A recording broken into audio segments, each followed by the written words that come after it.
Bob Scully's World Show is brought to you by Fiera Capital.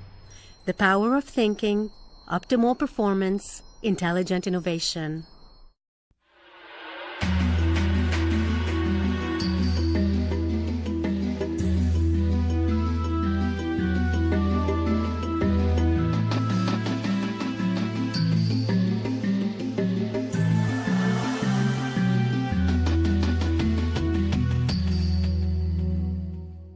Hi, this is Bob Scully, and welcome to another edition of the World Show, Free Markets, the Fiera Series.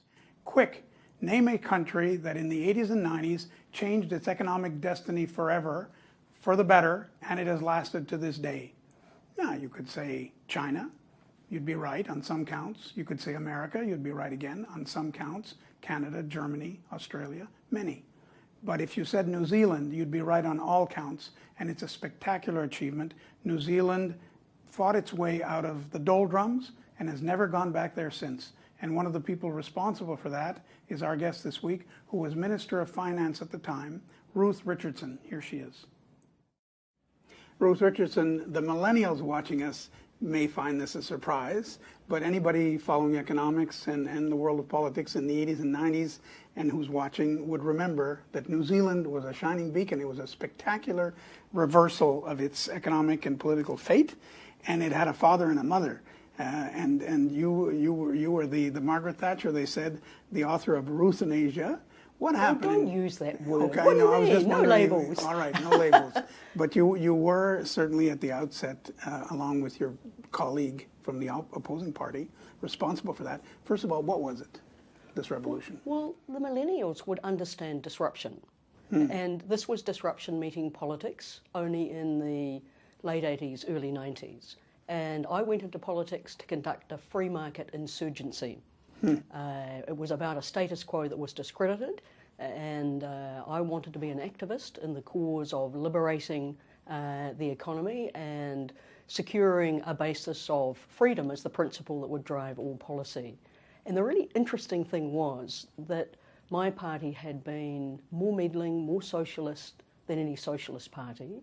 And Sir Roger Douglas, who was the first reforming minister, had been socialist in his DNA and by birth. He was Labour, you were National. Yes. He was officially left, you were officially right. In theory, but my party had deviated in favour of socialism, and he led radical market reform. So we had an era where philosophical deviancy was the norm. we both stepped outside what had been the approach and template of our parties, and we did so for a good and compelling reason. There was a burning platform. New Zealand needed desperately to address policy malfunction and economic, if you like, disorder at every level, and it was a time for radical activism, and that's what Sir Roger and I gave the country. And radical activism in power, that's what's astounding. A lot of idealistic politicians who come in with a good set of things they want to achieve, inevitably they're bogged down pretty quickly by the press, by controversies, by the opposition, whatever, interest groups. You tackled all of that, and it worked. That's what's astounding to us looking from the outside. You had the unions against you. You had even accountants with their standards against you. You had obviously the opposition. You had all kinds of groups ready to whack you, and they didn't succeed. Well, it took both courage on our part, that was part, spine was a critical part of the exercise, but more importantly were the ideas that drove the reform. This was a coherent sweep.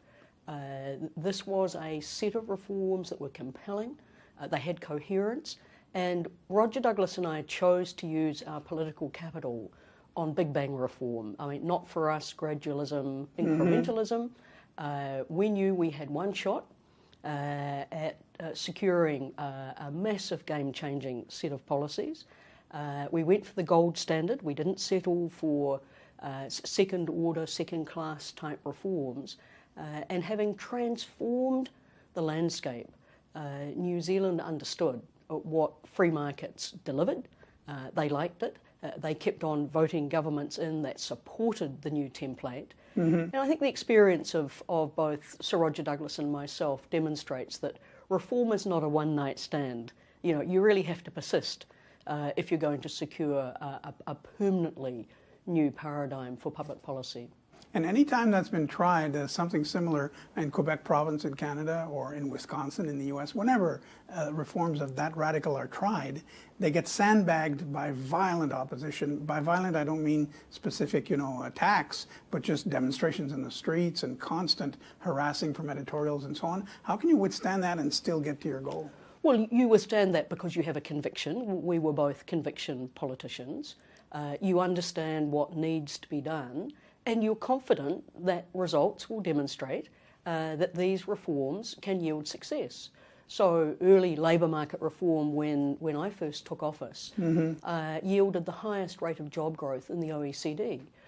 I took a huge scythe to public expenditure, halved some welfare benefits, and within a year, our interest rates, which had been in double digits when I first took office, were in single digits and falling. So people could see that there were concrete results for the radical reforms, and so you authenticate the reforms. Nothing encourages a politician like concrete success. So the results came quickly enough to help you, to save you. In other words, the population saw that it made sense. If it had not made sense within 5 or 6 years, they might have dropped you. In the first instance for Roger Douglas, it was more difficult because there was just the broadest sweep of radical reform, and my party was in denial. And Douglas and his colleagues won a second election. We only have a 3-year term, so it's quite limiting. No. In the second election, they got a more substantial majority than when they were first elected because of the state of denial of my party. My party had to get with the program. So I was very lucky that I was able to have Roger pass me the baton and address public sector reforms that he was not able to achieve inside his own party. I mean, a Labour Party cannot do labour market reform. No, obviously, yeah. With a name like that. Yeah, and did you have showdowns? I'm trying to imagine the unions, for instance. You instituted the right to choose your union, or the right to, what we call right to work here, but in a modified form. That's one of the most radical things you can do to unionize workers. Yeah, not just choose your union, choose not to be in a union at all. Right.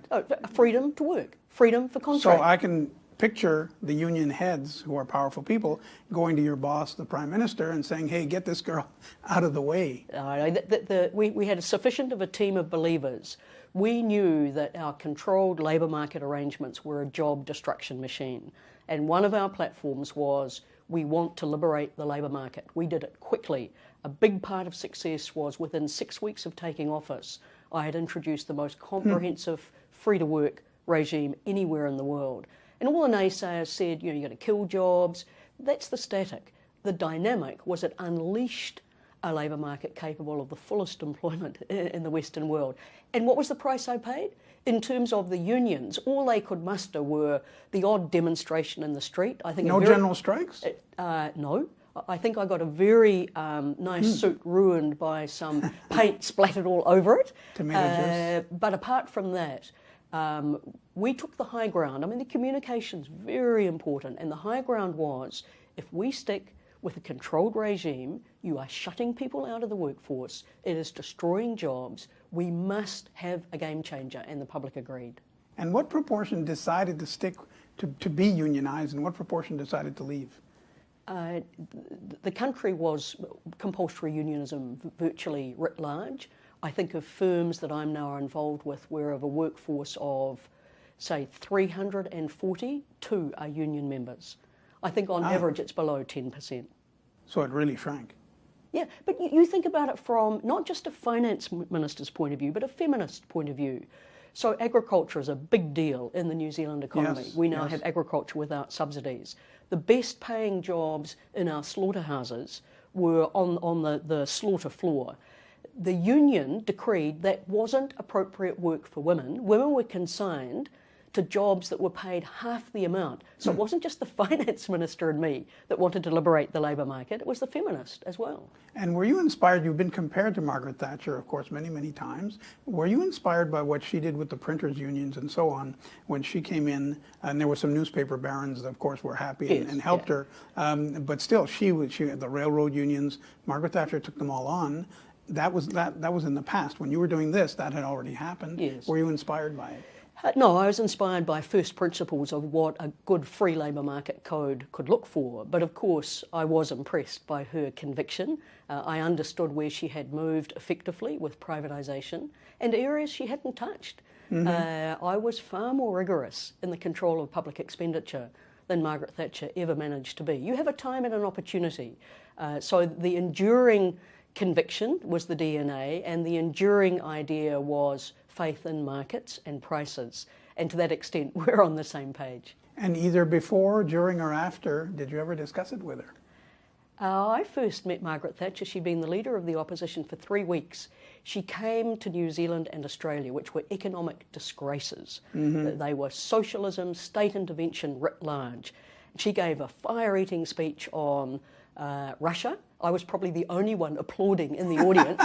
And she then wrote in her book, you know, how economically ignorant she found our then Prime Minister, Robert Muldoon, and the Australian Prime Minister, even worse, Fraser. So she was not complimentary by what she found, and I agreed with her. I mean, it was at that time that I was determining to go into politics to effectively blow up that establishment and install market regimes. And she must have wanted to meet the only lady in the crowd applauding. She must have... Did she go over to you? No, it was, I met her there, but it was in her foreign policy hat. But she was hugely instrumental in changing so much of the Western world's opinion about the destructive nature of the state intervention and the real effectiveness if you trusted people to play to their instincts, to innovate on their own account. So her trust in individuals radiated public policy in the Western world. And most defenders, active defenders of free markets, come to that after a road to Damascus or some kind of lengthy detour from the other side. And even Margaret Thatcher, as a young woman, was not exactly in that bag. Did you come to it gradually? No, I've always been true north. So I was brought up in a farming family. That's quintessential New Zealand. I had a father who from an early days took me to the banker, the lawyer, the accountant. Farmers are free market here in New Zealand. And from an early age, when I was 15, I decided I wanted to be a politician, and it was always going to be in the free market mode. This lady was never for turning. For turning. But Margaret Thatcher became the leader of her party. That makes it a little bit easier. You had a boss who was the Prime Minister, and he must have got lots of pressure saying, hey, calm her down. He did, and both Roger Douglas and I suffered from bosses who were not true believers. They tolerated a reform program so long as they understood there were very, very big issues that needed to be tackled. The moment they felt that the pressure was off, they were for having a cup of tea. And when my Prime Minister decided to have a cup of tea, I said, we're out of here. I came in politics to reform, job's not done yet, you've lost your appetite, your will, I don't wish, I don't respect that decision, I don't wish to remain in that environment. And it's true that that was one of the stunning things reading your bio, you were there 3 years. And what you did is so momentous, one would have thought 10 years. You were there 3 years, and afterwards, another logical outcome would have been to fight your previous bosses and try to be the Prime Minister. You didn't want that. No, I went into politics to pursue ideas, not to advance individuals. And one of the most important things that I wanted to do was to institutionalise the responsible conduct of public finances. You know, I was Minister of Finance when I was 39. Never in my adult lifetime had New Zealand balanced its budget, let alone dealt to its debt. Never. And I was very determined, first of all, to take a permanent cut to public expenditure, and then to write fiscal rules that meant never again would politicians deviate from the Fiscal Responsibility Code. So the combination of all of the public accounts being a generally accepted accounting practice. So you accounted for everything, not just cash, but assets, liabilities, contingent liabilities. The discipline of high quality public accounting with my fiscal rules about what fiscal responsibility involved changed the nature of the conduct of fiscal policy in my country forever. We're the only Western world that is now in surplus. Our public debt is under 20% of GDP.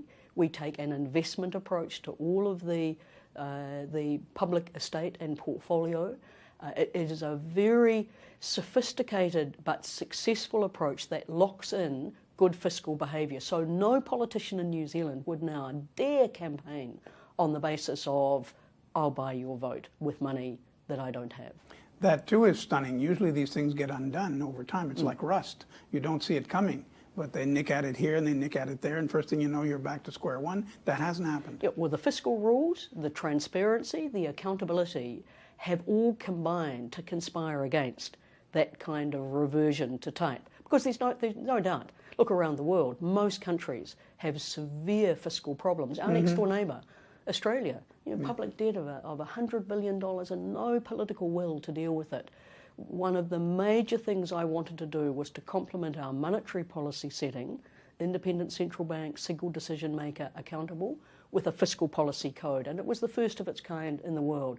We pioneered a lot because we were confident in the ideas and the institutions that locked in those ideas. And people wonder how long Germany, for instance, which has a fairly healthy economy, will be able to last in the sea of failures around it. You're a little bit in the same situation. If everybody else is in debt and so on, you have an export economy, how long can it sustain itself? Well, in fact, it makes us stronger. If we have countries that are less competitive because they have poor public policy, that's an advantage.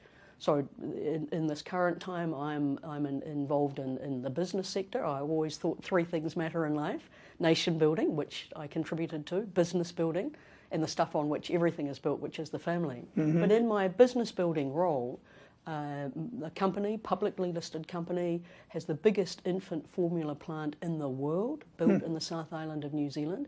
We are acing the Chinese market, among others. We are manufacturing for Australian companies who choose to do business in our country. It's a huge competitive advantage for us to leverage off that public policy setting quality.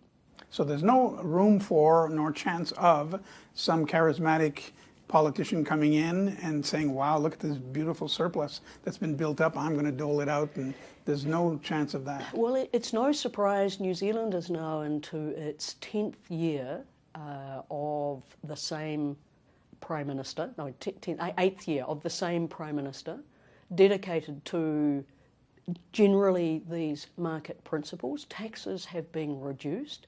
There's been an iron will, commendably, by the Finance Minister to maintain the fiscal discipline.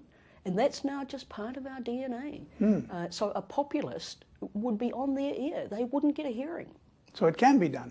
It can be done, yes. Because people, by and large, are skeptical that major economic reforms can be done, but you're proving the opposite. Well, New Zealand is a case study that if you have the quality of the ideas, you apply them coherently, you don't settle for second best, you go for the gold standard, you lock in the public policy settings in an institutional way so that you reduce the chance of reversion. That's a very good illustration of the combination of coherence, courage, conviction, and great ideas. It's a winner. And bipartisanship played a role here because of Sir Roger, your predecessor, from the other party, who was the finance minister before you, and you sort of made it a common goal. Right. That too is an elusive goal. I was thinking back to other examples. The people would say Ronald Reagan and Tip O'Neill would have a beer at night. Maybe, but they sure didn't say the same things during the daytime hours. How did that happen? Well, it happened by force of circumstance. New Zealand knew that we had to engage in radical reform. The market reforms were starting to pay dividends. I was able to address the unfinished business that Sir Roger was not able to achieve in his party. And we were then rescued by, if you like, success from reversing. So if you take something that is just sacred to New Zealand politicians, which is free trade. Now, New Zealand is the original author of the Trans-Pacific Partnership. It started with us. We were the first country in the world to sign a free trade agreement with China that was promoted by a successive Labour government. We sign up to policies that work. That's not to say there are not disputes, and there's not to say that there is a certain complacency around those settings, and that's not to say that there aren't at the margins populists who would like to blow up those policy settings. The really comforting thing is they get no electoral traction. Good. And as we look at that region of the world that we know so little about, we should know more. Of course, we're familiar with China's expansionist policies, the North Korean lunacy, all kinds of things. And Australia, as you pointed out, is not doing that well financially. Are you worried about that, about your region, about your hemisphere, as opposed to just New Zealand? You've got to do risk management. I'm on the board of the Bank of China in New Zealand. I'm a Chinese appointed director on the publicly listed company, the infant formula company. I work in and with China a lot. We have set the scene for it to be, as the Chinese would say, win-win in a trade sense. They are very keen to invest in New Zealand, and in turn for us to sell them the goods and services that they value in China. So when we're selling infant formula, we're not selling milk, we're selling trust. So the trust issue is very important. We can't be naive, however, about the risks that exist, the adventurism of China, just as the adventurism of Russia to prowl around the borders and overreach is not welcome. And it undermines their ability to be seen as a citizen that can be, trusted as a trading partner.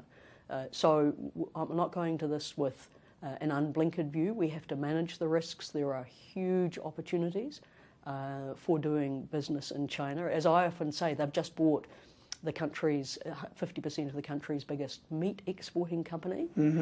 People worry. My answer to that is we've got the recipe.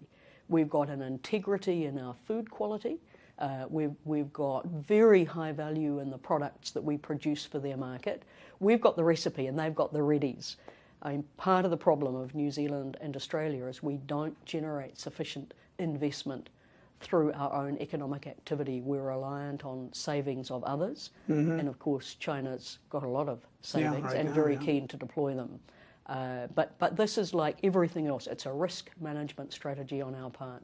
And I'm wondering, just thinking of the geography, the simple geography of it, New Zealand, we would have thought in the old days, we would have said, oh, they're way out there, far, no neighbors, and that's an economic disadvantage. But probably it's an advantage too. You have no enemies on your borders. I mean, almost everybody else does.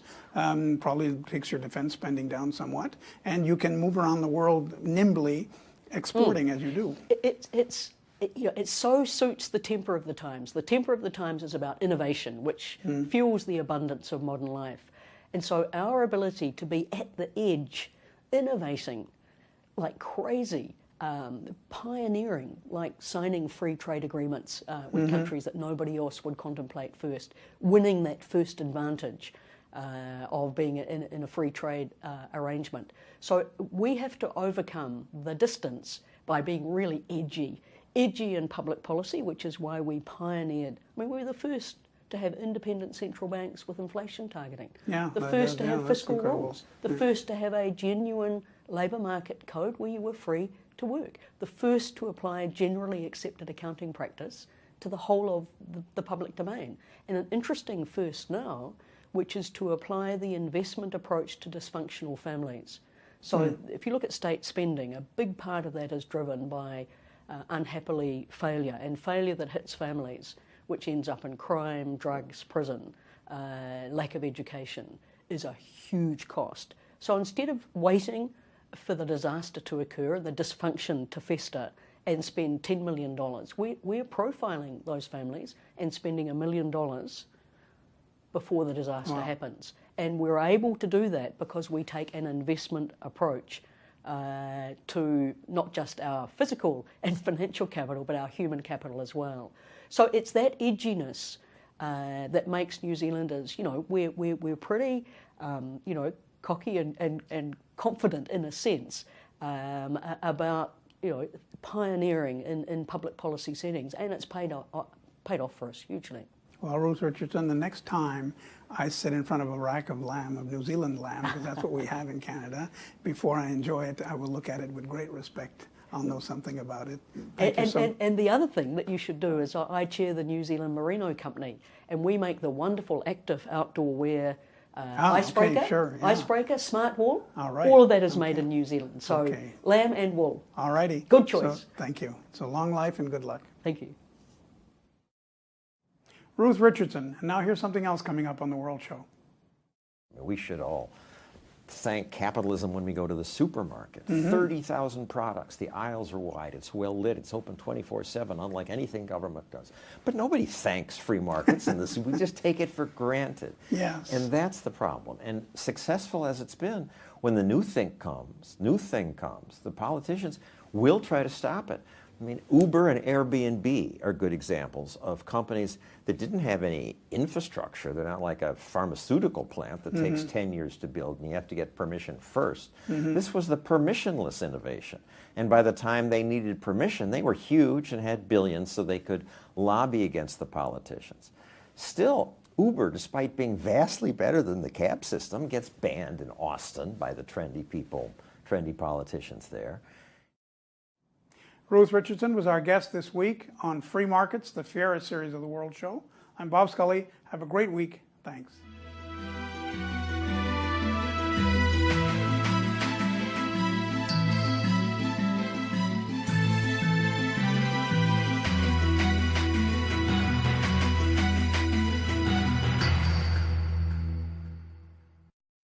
Bob Scully's World Show was brought to you by Fiera Capital. The power of thinking, optimal performance, intelligent innovation.